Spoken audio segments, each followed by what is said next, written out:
Sudah diberikan? Ada yang sudah diberikan materi? Sudah.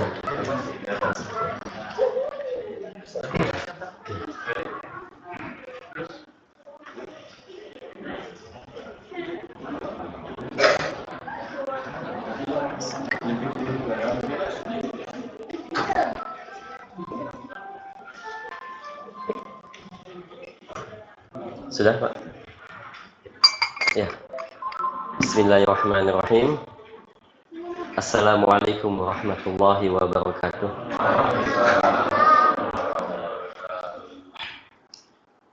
Innal hamdalillah nahmaduhu wa nasta'inuhu wa nastaghfiruh wa na'udzu billahi min shururi anfusina wa sayyiati a'malina. May yahdihillahu fala mudilla lahu wa may yudlil fala hadiyalah. Asyhadu an la ilaha illallah wahdahu la syarika lah wa asyhadu anna Muhammadan abduhu wa rasuluhu la nabiyya ba'dah.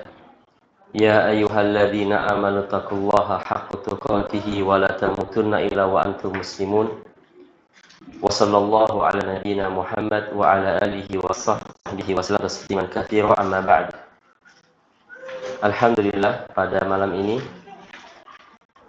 kita bertemu dengan bersama di sini. Itu merupakan karunia dari Allah Ta'ala.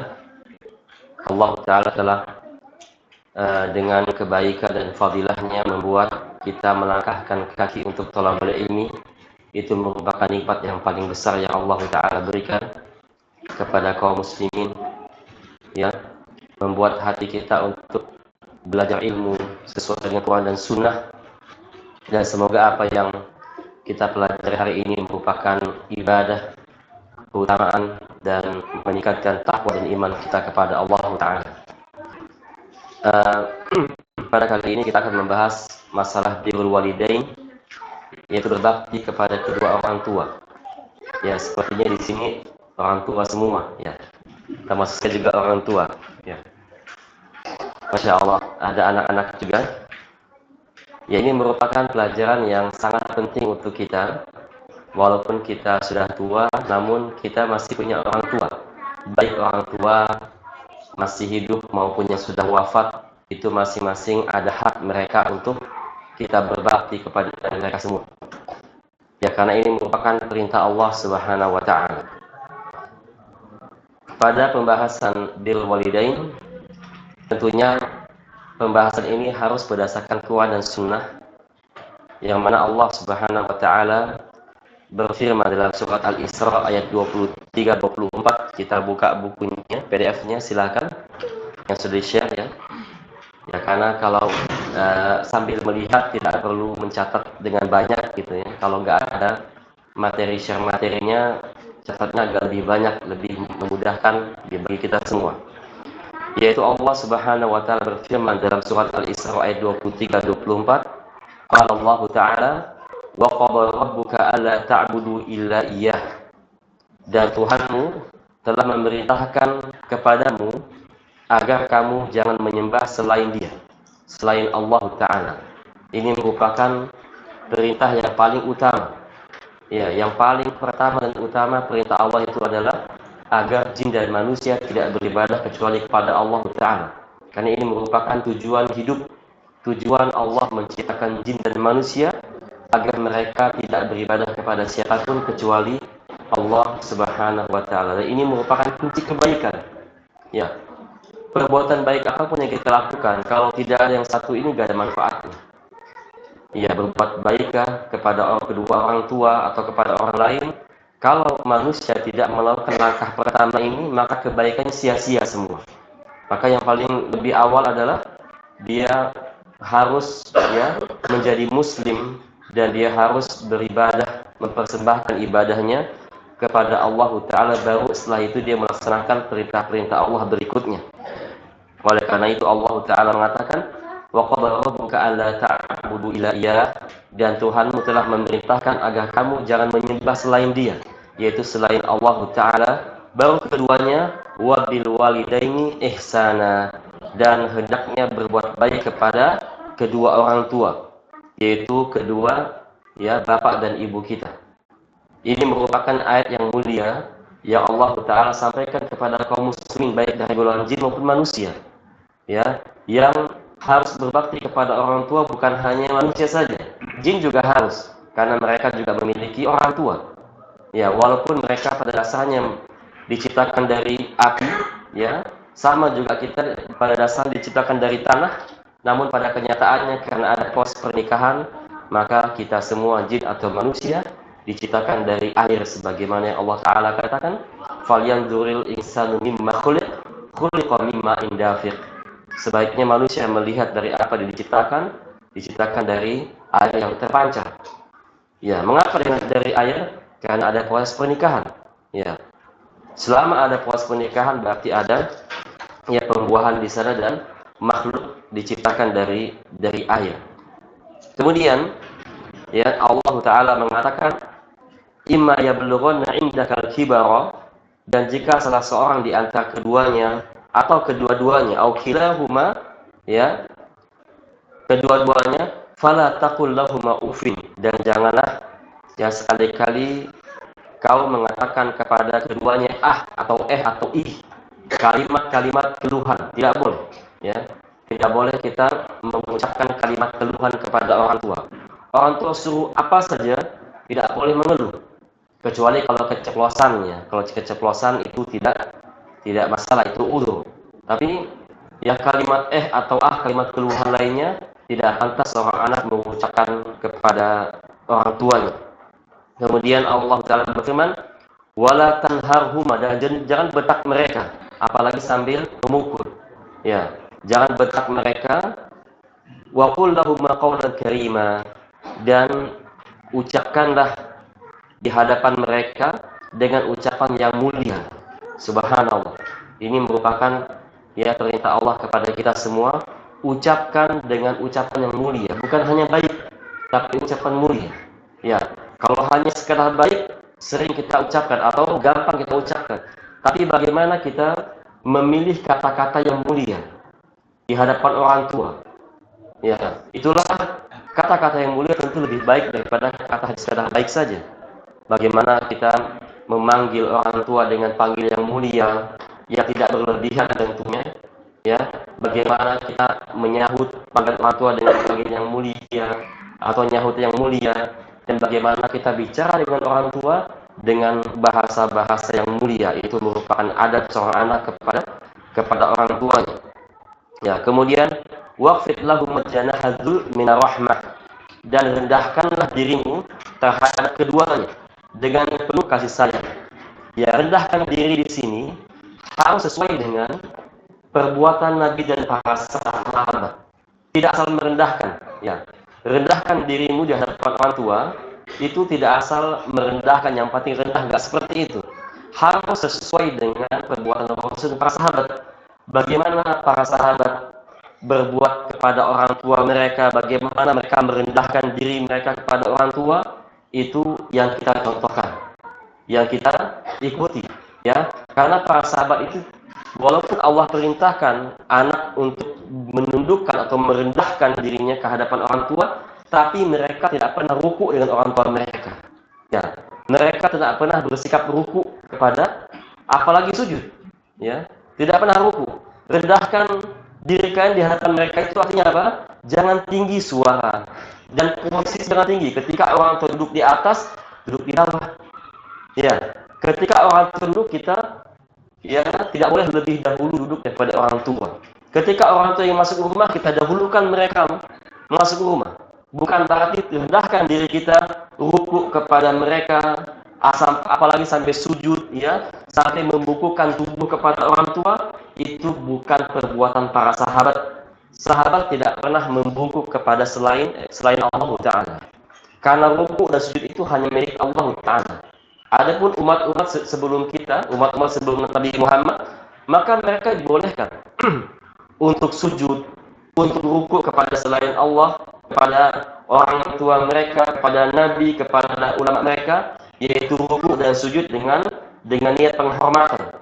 Tetapi Allah telah menghapus syariat itu di umat Nabi Muhammad SAW, sehingga anak tidak boleh ruku dan sujud kepada kedua orang tua.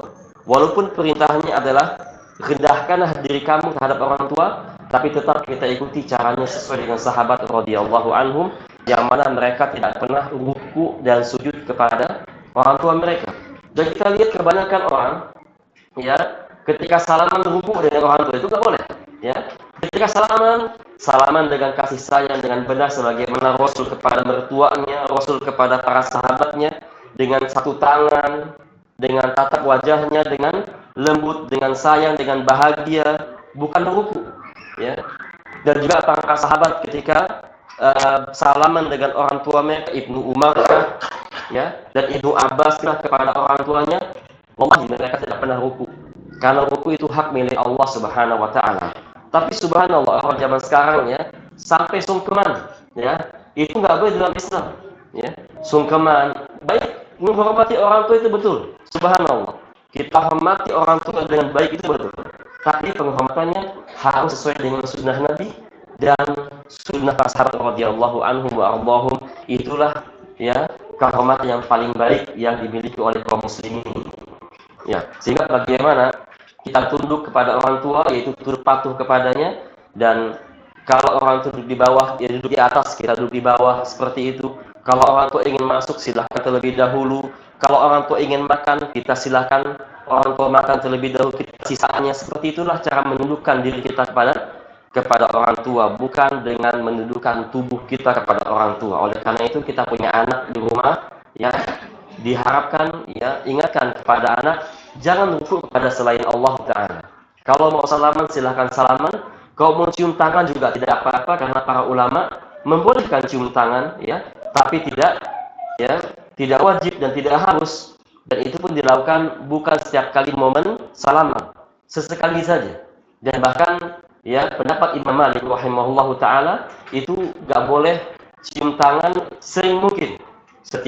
Setiap salaman dengan orang tua cium tangan lagi, nanti pagi salaman orang tua cium tangan lagi, nanti berangkat sekolah cium tangan lagi, nanti datang cium tangan lagi.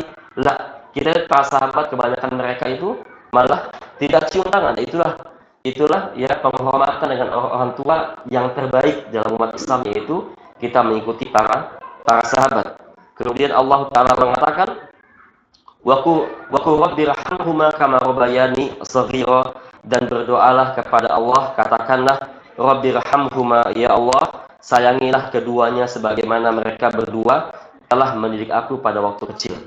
Yaitu merupakan salah satu doa yang kita bisa panjatkan kepada Allah Ta'ala, untuk orang tua kita, yaitu sesuai dengan surat Al-Isra ayat 23 dan 24, ya, yang kita bacakan tadi. Inilah inti yang kita bahas. Intinya adalah kita membahas bagaimana berbakti kepada orang tua sesuai dengan surat Al-Isra ayat 23 dan 24. Adapun penjabarannya, yaitu kita lihat dari dalil dari sunnah, karena hadis-hadis Nabi itu semuanya adalah tafsir Quran. Ya, satu Quran yang kita baca, penafsirannya banyak dari hadis Nabi Shallallahu Alaihi Wasallam. Karena penafsiran Al-Quran kalau tidak berdasarkan penafsiran Nabi atau sunnah Nabi, itu khawatir salah, ya, khawatir keliru. Karena yang paling baik adalah penafsiran Quran itu Quran dengan Quran. Kalau sesama Quran itu ada penafsiran atau ada definisi, ada makna yang memaknai ayat lain. Kalau tidak dengan Al-Quran, dan kalau tidak juga dengan perkataan sahabat radhiyallahu anhum wa ardhahum. Iya, dalam ayat ini banyak sekali faedah yang kita bisa bahas, yang bisa kita ambil. Itu pertama adalah at-tauhid, beribadah kepada Allah. Bertauhid kepada Allah itu merupakan fondasi segala amal soleh atau segala perbuatan baik yang dilakukan oleh manusia. Kalau tidak ada tauhid, batal semua. Ya, tidak ada manfaatnya. Karena tauhid ini merupakan fondasi utama dalam agama Islam. Ketika orang mengucapkan dua kalimat syahadat, asyhadu alla ilaha illallah wa asyhadu anna muhammadar rasulullah, dia masuk Islam. Atau kita semua yang sudah dilahirkan dari bapak dan ibu muslim dan muslimah, maka kita adalah kaum muslimin, baru diterima amal soleh yang kita lakukan, ya, diterima oleh Allah Subhanahu wa taala. Tapi kalau tidak dengan itu, tidak berdasarkan Islam, maka tidak akan diterima oleh Allah Ta'ala. Ya, kemudian berbakti kepada orang tua itu merupakan perintah Allah. Allah langsung yang menurunkan. Ya, Kita lihat kebanyakan kewajiban dalam Islam itu Allah yang mewajibkan. Ya, kebanyakan kewajiban Islam itu Allah yang mewajibkan. Seperti sholat, siapa yang mewajibkan? Allah Ta'ala. Puasa Ramadan, Allah mewajibkan. Zakat, mal, itu Allah mewajibkan. Ya, haji juga Allah mewajibkan. Ya, berbakti kepada kedua orang tua, kemudian berjihad fisabilillah, silaturahim, semua Allah yang mewajibkan. Sehingga syariat-syariat Islam ini yang paling banyak mewajibkan itu hanya Allah Subhanahu wa taala. Adapun Rasul tidak banyak. Ya, adapun Rasul enggak banyak. Karena Rasul di samping ya beliau memiliki wewenang tinggi untuk mewajibkan, untuk mensyariatkan ini wajib ini sunnah, tapi peran itu Rasul enggak ambil begitu banyak. Hanya sedikit saja. Ya. Karena Rasulullah SAW itu orang yang paling sayang dengan umatnya. Karena mewajibkan sesuatu itu penuh resiko. Ya, mewajibkan sesuatu penuh dengan resiko atau penuh dengan konsekuensi. Karena Rasul nggak mau ada satu umatnya yang melanggar kewajiban yang dia ucapkan sehingga menyebabkan dia masuk neraka. Rasul nggak mau. Oleh karena itu kita sebagai orang tua, ya, jangan banyak-banyak atur anak. Jangan banyak perintah anak, kamu harus begini. Nggak perlu. Suruh sampai kepada anak, pelajari Islam, pelajari sunnah, pelajaran Quran dan sunnah, jalankan yang apa Allah perintah. Adapun orang tua, jangan perintahkan kepada anak hal-hal yang luar dari apa yang Allah perintahkan Rasulnya. Cukup sarankan kepada anak, ya. Misalnya kalau orang tua nggak suka anaknya begadang, kita sampaikan, ya, Bapak saran sebaiknya kamu nggak begadang. Jangan katakan, kamu nggak boleh begadang, Bapak larang begadang. Kalau begadang dia durhaka, ya, berdosa dia. Tapi kalau orang tua mengatakan, Bapak saran sebaiknya kamu jangan begadang, gitu ya. Kalau dia begadang nggak dosa dia, ya, karena itulah sayang orang tua, ya, harus diperhatikan ucapan-ucapan orang tua kepada anak, karena kebaikan anak itu akan balik kepada orang tua. Ya, Rasul kita lihat sangat sedikit sekali mewajibkan dalam perintah dalam syariat ini.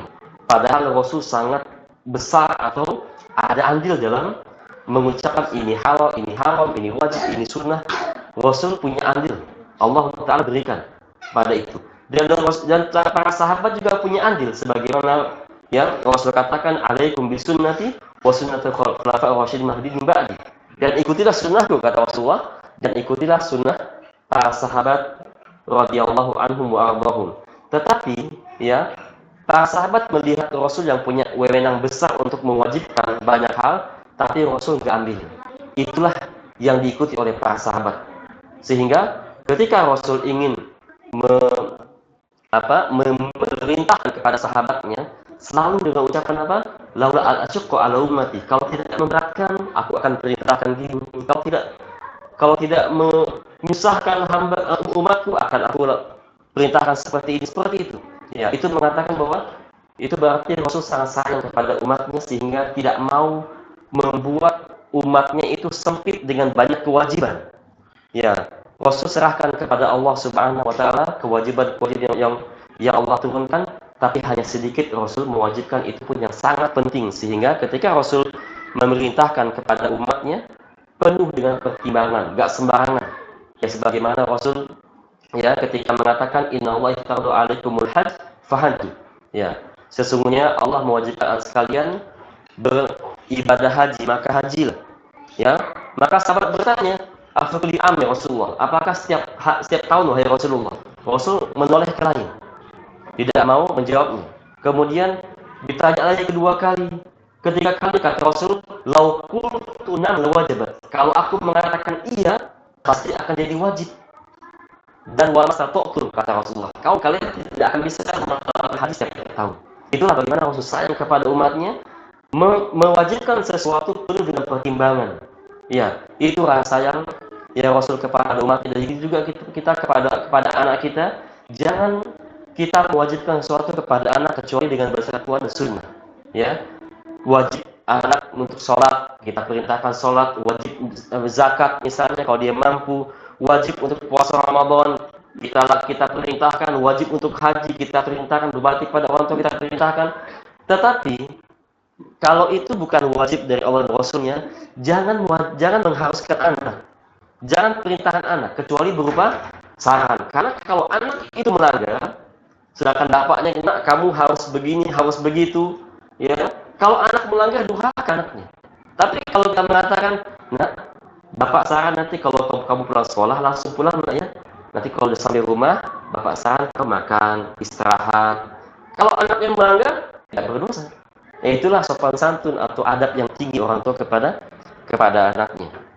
Ya, ini banyak sekali faedah yang bisa kita ambil dari ayat ini. Kita masuk kepada halaman 5, yaitu berbakti kepada kedua orang tua. Ya, berbakti artinya adalah albir. Secara bahasa artinya berbuat baik. Ya, berbagi kebaikan, berkata baik dan benar, taat dan tunduk serta patuh kepada orang tua. Itu adalah kalimat bir secara bahasa. Adapun bir secara syar'i artinya adalah yaitu berbuat baik dengan berkata lemah lembut dan kasih sayang, meninggalkan segala apa yang dibenci, dimurkai dan dimurkai, mendampingi dengan sayang, berbagi kebaikan serta menunjukkan amal soleh kepada orang tua. Itu adalah bir secara bahasa. Adapun definisi al-walidain, siapa itu al-walidain? Yaitu kedua orang tua kita, bapak dan ibu. Ya, bapak dan ibu ini posisinya nggak bisa disamakan dengan orang lain. Ya, nggak bisa. Sebagai seorang sahabat bertanya, man ahaqqu nas bi husni sahabati? Wahai Rasulullah, siapakah orang yang paling aku harus baiki? Rasul mengatakan ummuka, kedua ummuka, ketiga ummuka, keempat abuka. Subhanallah. Nah, ini posisi 4 ini, 3 dimiliki oleh ibu dan keempat dimiliki oleh bapak. Nah, posisi 4 ini nggak bisa dikalahkan dengan orang lain. Sehebat apapun orang itu nggak bisa dikalahkan oleh orang lain. Tapi subhanallah, zaman sekarang, apalagi orang yang nggak paham ilmu, dia menyamakan orang tua dengan mertua. Ya, mertua disamakan dengan orang tua, itu durhaka kepada orang tua. Nggak boleh kita menyamakan orang tua sama mertua. Mertua itu urutannya ke belakang. Ya, mertua nggak sama dengan orang tua. Tapi kebanyakan orang, patuh kepada orang tua.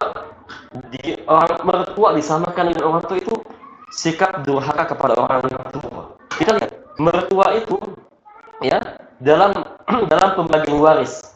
Ya, ketika Allah Taala membagi waris, ada 3 kelompok orang yang pasti dapat, nggak mungkin nggak dapat. Yang pertama siapa? Anak, itu pasti dapat. Yang kedua siapa? Istri, pasti dapat. Yang ketiga orang tua. Nah, 3 ini nggak bisa digantikan posisinya. Ya, sedangkan mertua apakah dapat? Nggak dapat. Itu menunjukkan bahwa kedekatan orang dengan mertuanya itu tidak lebih dekat dari orang tuanya. Ya, bahkan saudara lebih berhak daripada orang tua. Ya, berbakti kita kepada saudara kita atau berbaik kepada saudara itu lebih daripada mertua. Mertua itu urutan ke-9 atau ke-10. Ya, yang pertama itu orang tua, istri, anak, cucu, saudara, keponakan, kemudian paman, sepupu, baru mertua. Iya, urutan ke belakang. Tapi subhanallah, zaman sekarang menyamakan mertua disamakan dengan orang tua. Bahkan ketika berbuat baik, misalnya dia menghajikan orang tua, masya Allah, itu bagus. Kemudian dia menghajikan mertua juga bagus. Tapi lihat, ya, ketika dia menghajikan orang tua itu tepat sekali, karena orang tua yang pertama. Ketika dia menghajikan mertua itu melangkahkan berapa orang? Ya, istrinya belum, anaknya belum, cucunya belum, kakeknya belum, neneknya belum, saudaranya belum, keponakan belum, paman belum, sepupu belum. Baru itu setelah itu baru mertua. Nah, kadang-kadang orang, ya, apalagi kalau kita melihat ceramah di pernikahan, ya, mereka mengatakan, wah, mertua sama saja mertua orang tua itu salah, itu keliru. Karena Allah mengatakan di sini wabil walidaini ihsana, kedua orang tua berbuat baik kepada kedua orang tua. Rasul mengatakan ummuka wa abuka. Oleh karena itu, ya, maka kalau kita mempunyai kemampuan lebih setelah memenuhi kewajiban istri kepada istri kita, kepada anak kita berupa nafkah, kalau punya lebih kita kasih orang tua yang pertama, ya. Kalau punya lebih lagi, kasih saudara atau kasih kakek dulu. Ya, kakek nenek kita kasih, kita penuhi kebutuhannya kalau mereka kekurangan. Kalau punya lebih lagi, kasih saudara. ya, saudara lebih berhak karena jaraknya lebih dekat kepada kita. Kalau lebih lagi kepada keponakan-keponakan, lebih lagi kepada paman-paman, kepada sepupu, baru kepada mertua. Ya, itulah urutan-urutan bagaimana kita membuat, ya, karena berbuat baik secara nasab itu lebih utama daripada secara al-musahhar. Musahhar itu apa? Hubungan pernikahan. Ya, hubungan pernikahan. Itulah, ya, definisi kedua orang tua, artinya ya kita melihat orang tua itu adalah yang menyebabkan kita lahir di muka bumi ini. Ya, sebagaimana Allah Ta'ala katakan, in ummahatum illallati waladnakum. Ya, ibu mereka lah yang telah melahirkan mereka. Yang bukan melahirkan kita, itu bukan ibu kita. Ya, yang melahirkan kita itu ibu kita. Dan orang yang menyebab ibu kita, ya, hamil dengan cara yang benar, itulah bapak kita. Bukan yang orang lain, bukan orang tua asuh, ya, bukan juga mertua, karena ibu dan bapak posisinya tidak bisa digantikan dengan yang lain. Kemudian pembahasan kedua yaitu hukum berbakti kepada kedua orang tua. Apa hukumnya? Wajib. Ya, fardu ain. Wajib bagi setiap orang, laki-laki maupun perempuan. Tapi di sini ada perbedaan, ya. Laki-laki tentu beda dengan perempuan. Semasa mereka, ya, masih kecil atau belum nikah, itu sama posisinya. Mereka wajib berbakti kepada kedua orang tua. Ya, sama-sama wajib, hanya saja laki-laki lebih karena mereka memiliki kemampuan lebih untuk berbakti kepada orang tua, menjaga orang tuanya, mendampingi orang tuanya ketika gak ada mahram, misalnya ibunya mau safar, maka anak laki-laki yang berposisi sebagai mahram, bukan perempuan. Karena mahram itu laki-laki, bukan perempuan, ya. Mahram itu adalah laki-laki, bukan perempuan. Gak boleh perempuan jadi mahram. Ya, mahram itu adalah orang yang tidak boleh menikahi perempuan tersebut. Ya. Nah, kalau laki-laki, ya, itu wajib berbakti kepada kedua orang tua itu seumur hidupnya. Karena anak laki-laki itu milik orang tuanya. Seumur hidup sampai dia meninggal atau selama anak itu masih punya nafas, masih punya nyawa di tubuhnya, wajib berbakti kepada kedua orang tua, melebihi yang lain. Ya, melebihi orang lain. Tetapi berbeda dengan perempuan. Ya, kalau perempuan berbakti kepada orang tua itu lebih utama semenjak mereka belum nikah. Ya, ketika wanita sebelum menikah, ya, itu mereka wajib berbakti kepada orang tua. Sama halnya dengan laki-laki. Ya. Kemudian ketika mereka sudah menikah, maka juga wajib berbakti kepada orang tua. Tetapi berbakti kepada suami lebih utama daripada kepada orang tua. Ya, suami menempati posisi orang tua lebih dari orang tuanya sendiri. Ya, itulah dikhususkan untuk para wanita. Maka dari itu, kita kalau memiliki anak perempuan, jangan samakan anak laki-laki. Ya, apalagi anak perempuan kita sudah menikah misalnya. Ketika ingin memerintahkan anak kita perempuan, jangan langsung perintah. Izin sama suaminya dulu. Ya, kalau misalnya kita kangen sama anak perempuan, sudah lama gak ketemu, sudah 2 bulan gak ketemu, pengen, ya, anak perempuan kita kunjungin kita misalnya, izin sama suaminya. Nelpon suaminya, nak, gitu, ya, bapak kangen sama istri kamu, boleh nggak datang ke sini, tolong izin. Kalau diizinkan silahkan. Kalau enggak, jangan paksa, karena dia milik suaminya. Ya, karena dia milik suaminya. Jangan samakan anak laki-laki dengan perempuan. Atau jangan samakan anak perempuan dengan laki-laki. Kalau anak laki-laki, kita punya anak laki-laki, selamanya milik kita. Mau kita atur, hartanya juga kita atur, nggak masalah. Tetapi kalau anak perempuan berbeda. Ada pemimpinnya sendiri, yaitu suaminya. Ya, sehingga harta yang dia miliki itu diatur oleh suaminya. Dan harta yang dimiliki itu, ya, walaupun itu harta kita sebagai bapak, karena Rasul mengatakan, ya, anta wa malu kali abika, engkau dan hartamu milik orang tuamu. Walaupun seperti itu, tetapi dengan adat yang tinggi kita sebagai muslim, kalau ingin mengatur anak kita yang perempuan, izin sama suaminya, karena dia punya pemimpin. Ya, kalau kita bersikap sebagai pemimpin, bagi anak yang sudah menikah, kita tandingi suaminya, akan kacau nanti urusannya. Ya, akan rusak rumah tangganya nanti. Tapi posisikan kita sebagai bapak itu, ya, orang yang nomor 2 atau nomor 3 di hadapan anak, ya, karena yang nomor 1 adalah suaminya. Ya, sebagaimana hadis, ya, hadis dari uh, Aisyah radhiyallahu anha, qala Rasulullah SAW, ya, ketika Aisyah berkata, ya Rasulullah, ayunas a'dhamu haqqan al-mar'ah, wahai Rasulullah, siapakah orang yang paling berhak atas wanita itu? Maka Rasul mengatakan zaujuha, yaitu suaminya. Ya, zaujuha, suaminya. Walaupun hadis ini banyak, ya, banyak disisi oleh para ulama, Allah a'lam, menurut Imam Hakim dan Imam Munzir ini hadis sahih dan hasan. Ya, yang mana seorang wanita itu yang paling, ya, harus dia taati adalah suaminya. Ya, tapi ya juga diingatkan kepada para wanita atau para istri, ya, jangan pernah, ya, marah dan bentak suami. Ya, karena surga dan nerakanya itu di suaminya. Bahkan ada istri yang, atau ada wanita yang gara-gara membela orang tuanya berani menentang suaminya. Itu salah. Ya, itu keliru. Ya, itu keliru. Ya, yang benar adalah dia harus taat kepada suaminya dengan taat yang benar. Walaupun menentang, ya, perintah orang tuanya itu hak suaminya. Ya, walaupun melanggar perintah orang tuanya, tapi karena taat kepada suaminya, itulah kewajiban dia.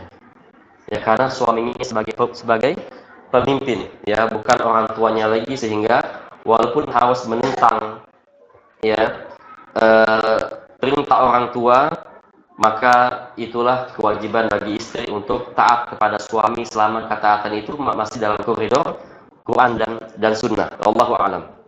Ya, sebagaimana hadis juga dari Abdullah bin Auf radhiyallahu anhu berkata, "Idza shalatil mar'ah khamsaha wa shamat syahraha wa hafizat farjaha wa ata'at zawjaha qila laha udkhulil jannah min ayyi abwabin al-jannah masyi'ta." Yaitu Rasul mengatakan, jika seorang wanita melaksanakan sholat 5 waktu, puasa di bulan Ramadan, dan menjaga kehormatannya, ya, serta menaati suaminya, walaupun kadang nggak taat sama orang tuanya, karena dia punya pemimpin, taat kepada suaminya, kata Rasulullah, maka dikatakan kepada wanita ini, masuklah surga dari pintu mana yang kau inginkan, silahkan. Ya, itu menunjukkan bahwa hak suami lebih tinggi daripada orang tua. Oleh karena itu orang tua, kita juga punya anak yang perempuan. Ya, kalau anak perempuan yang sudah menikah, posisikan diri kita dengan benar. Jangan samakan dengan suaminya. Ya, kalau memerintah anak kita, izin sama suaminya. Kalau ingin menyuruh anak kita, izin sama suaminya. Kalau kangen agar kita, ya, agar anak kita mengunjungi kita, tapi izin dulu dengan suami. Kalau nggak diizinkan, kita katakan, nak, kamu harus taat kepada suami kamu, jangan kesini dulu hari ini, atau kali ini taat kepada suami kamu. Kita harus dukung, karena kebaikan istri itu adalah kebaikan kita. Sebagaimana hadis ini dhaif, ya. Hadis ini dhaif, tapi maknanya benar. Sebagaimana yang saya tanyakan kepada al-muhaddis seperti Syekh Hasan Al-Halabi, kemudian Syekh Al-Musa Al-Nasr, saya tanyakan tentang hadis ini, yaitu seorang perempuan yang mana ketika suaminya pergi, ya, kemudian suaminya berpesan jangan keluar rumah, ya, kemudian ketika suaminya pergi, orang tua sang istri ini sakit keras, datanglah utusan kepada sang istri ini untuk menyampaikan, bapak kamu sakit keras, dia pengen ketemu kamu untuk terakhir kali. Ya, wanita itu nggak mau, karena perintah suaminya nggak boleh keluar rumah. Sampai 2 kali, sampai ketiga kalinya berita orang tuanya meninggal pun nggak mau datang. Ya, itu para sahabat pada saat itu, wallahu alam hadis ini, ya, para sahabat pada saat itu kecewa dengan sikap perempuan ini. Ya, kemudian ketika disampaikan kepada Rasulullah SAW, maka, ya, Rasul mengatakan, ya, Rasul mengatakan bahwa bapaknya itu masuk surga gara-gara memiliki anak yang berbakti kepada suami. Berarti didikan bapaknya baik, ya. Bapaknya mendidik anak itu dengan baik, sehingga efek baik itu kena bapaknya. Nah, maka dari itu, Kita kalau punya anak ya perempuan yang sudah menikah, maka kita nasihati baik-baik. Nah, berbakti kepada suami kamu. Karena apa? Kalau anak berbakti, maka dampak positifnya kena ke orang tua. Ya, bukannya malah orang tua mengajak anaknya membangkang kepada suami, menentang suami, bertengkar sama suami. Itu ya, anak durhaka, bapak juga durhaka. Ya, karena bapak juga bisa durhaka. Ketika bapak ya memerintah anaknya untuk berbuat kemaksiatan, berbuat kesalahan melanggar syariat, itu bapak durhaka. Ya, yang durhaka itu bukan hanya anak ya, bapak juga bisa durhaka. Dan berbakti itu bukan hanya anak, orang tua juga harus berbakti kepada anaknya. Ya, tetapi mengapa kita katakan sering orang mengatakan birrul walidain? Karena anak yang banyak melupakan berbakti kepada orang tua. Tapi bapak jarang yang melupakan berbuat baik kepada anaknya. Ya, karena orang tua itu bahkan nyawanya itu bisa dipertaruhkan untuk anaknya. Itu kebanyakan, tapi ada juga bapak yang tidak berbakti, ya. Bapak yang memerintahkan anaknya untuk bermaksiat, untuk berbuat salah, untuk berbuat hal-hal yang haram juga ada, tapi nggak banyak ya. Kebanyakan orang tua itu pasti mereka ingin kebaikan terhadap anaknya. Kemudian ya, syarat-syarat berbakti kepada kedua orang tua. Ada syarat-syaratnya. Ya. Syarat pertama adalah anak yang muslim. Anak jadi muslim dulu. Kalau anak tidak muslim nggak bisa berbakti. Ya. Sehebat-hebatnya perbuatan baik orang, kalau dia bukan muslim nggak bisa berbakti. Ya harus masuk Islam dulu, harus jadi muslim dulu.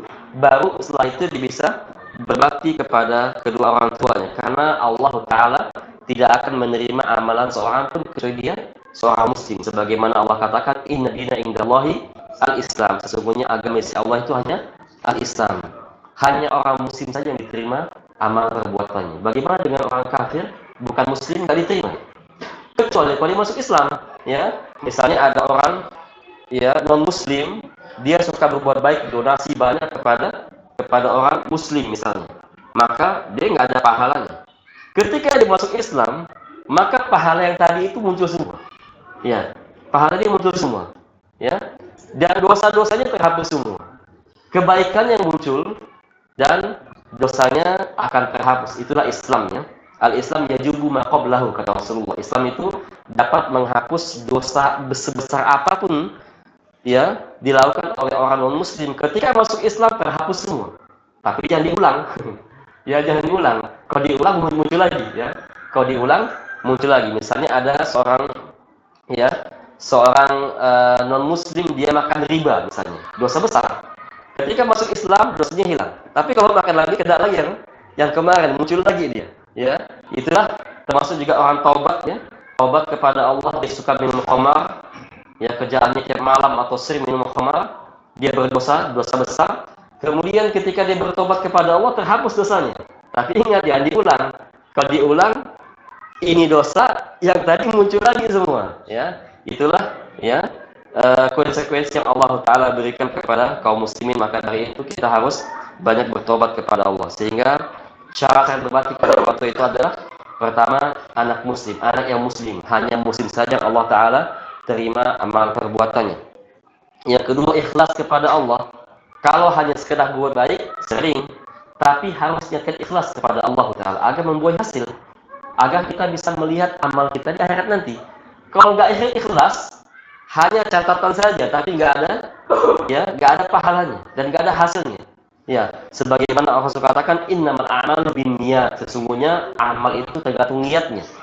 Kalau niatnya ikhlas kepada Allah, ikhlas bisa kita lakukan dengan yang pertama dengan niat ibadah, berbakti kepada orang tua, dengan niat ibadah karena berbakti itu ibadah kepada Allah Ta'ala.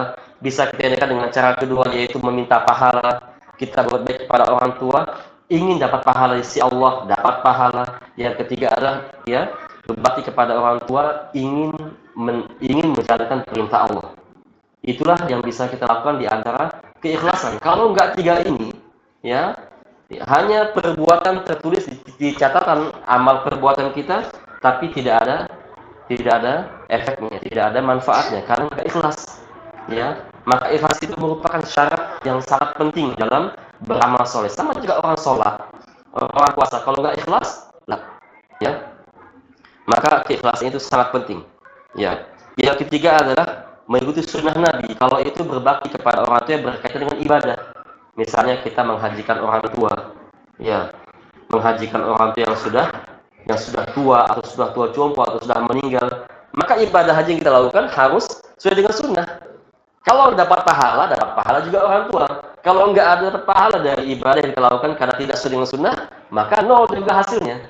Maka harus sesuai dengan sunnah Nabi ya sallallahu alaihi wasallam, sehingga setiap ya amal ibadah yang kita lakukan yang manfaatnya untuk orang tua itu adalah harus sesuai dengan sunnah Nabi sallallahu alaihi wasallam, sebagaimana Rasul katakan, ya man amila amal laisa alaihi amruna fahuwa raddun. Barang siapa yang beramal dan amal itu tidak dari kami, amal ibadah tidak dari ajaran kami, maka ia akan tertolak, ya, tidak bisa diberikan kepada orang tua. Ya.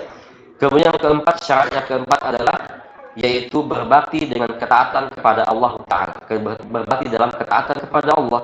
Sebagaimana Allah katakan, la ta'ata fi ma'siyatillah, tidak ada ketaatan dalam kemaksiatan kepada Allah Ta'ala. Orang tua walaupun merintahkan kita suatu perbuatan, misalnya, nak, kamu jual khamar sana, enggak boleh kita taati. Nak, misalnya kamu ya coba nih narkoba, misalnya, enggak boleh kita taati karena itu merupakan perbuatan maksiat. Bahkan kalau anak mentaati perintah orang tuanya yang bermaksiat, durhaka anaknya. Ya, kalau anak menaati perintah orang tua dalam kemaksiatan, itu durhaka, bukan malah berbakti. Karena apa? Karena menaati perintah orang tua yang bermaksiat, ya, orang tua berdosa, anak berdosa. Efeknya juga kena orang tua lagi, kedua kali. Ya, sudah dosa memerintahkan, dosa lagi, anak mengerjakan, efeknya kena orang tua lagi. Ya, misalnya ada orang tua yang nyuruh anaknya bohong. Ya, ketika ada tamu, assalamualaikum, nak bilang bapak nggak ada gitu ya. Nah, ini dosa semua. Ya, bapak ini dosa dua kali, dosa merintahkan dan dosa anak ketika berbuat buruk kena ke dia lagi.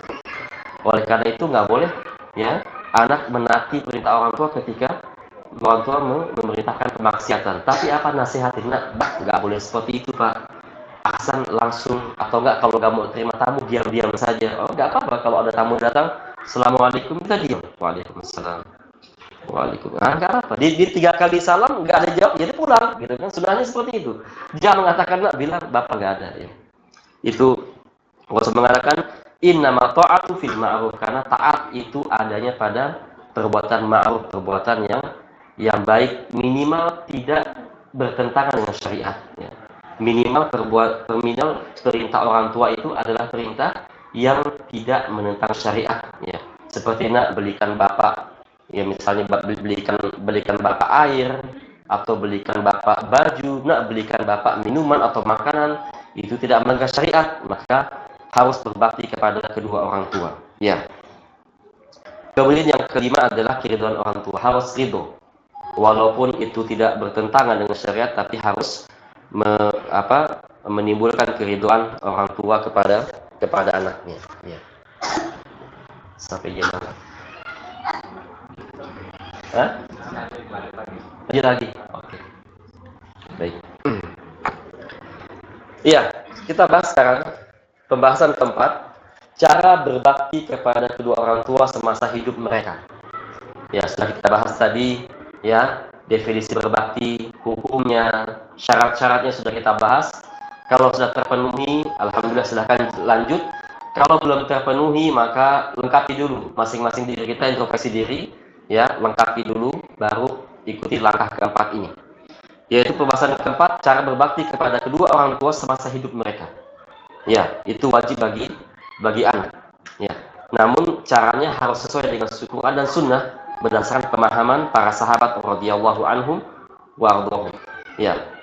Yang pertama, cara berbakti kepada kedua orang tua adalah yang pertama dan paling utama adalah yaitu anak menjadi penyebab masuknya orang tua ke surga dan terhindar dari api neraka. Itu paling utama. Ya, bukan paling utama taat, bukan itu. Itu sekian, nomor sekian. Atau berbagi silaturahmi. Kadang-kadang kan orang nak berbakti harus kasih uang, harus kasih bapak ini, bapak itu. Itu belum. Itu emang itu berbakti. Tapi yang paling utama adalah bagaimana anak ini menjadi penyebab orang tuanya masuk ke surga.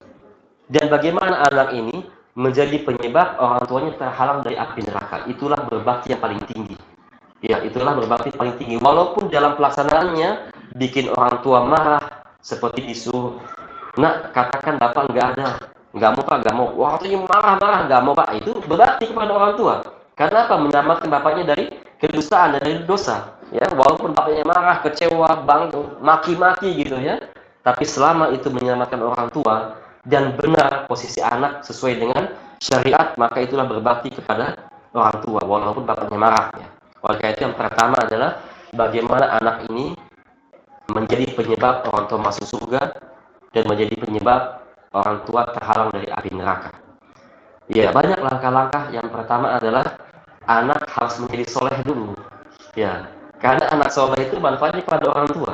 Sebagaimana hadis dari Aisyah radhiyallahu anha, ya, Rasul bersabda, "Inna atyaba ma akala rajul min kasbihi." Ya, sesungguhnya orang yang paling baik makan itu adalah dari hasil usahanya. Ya. Wa anna waladahu min kasbihi, dan anak itu adalah hasil usaha orang tua. Ya, kita kalau punya anak, anak punya harta, kita ambil hartanya, enggak apa-apa, ya. Baik, insyaallah kita akan sambung lagi tentang masalah yang pertama ini. Ya, anak adalah omset atau hasil dari orang tua. Bagaimana anak itu bisa memberikan yang terbaik untuk orang tua, yang Allah a'lam bishawab. Kita tutup ya, nanti sambung lagi. Ya, assalamualaikum warahmatullahi wabarakatuh.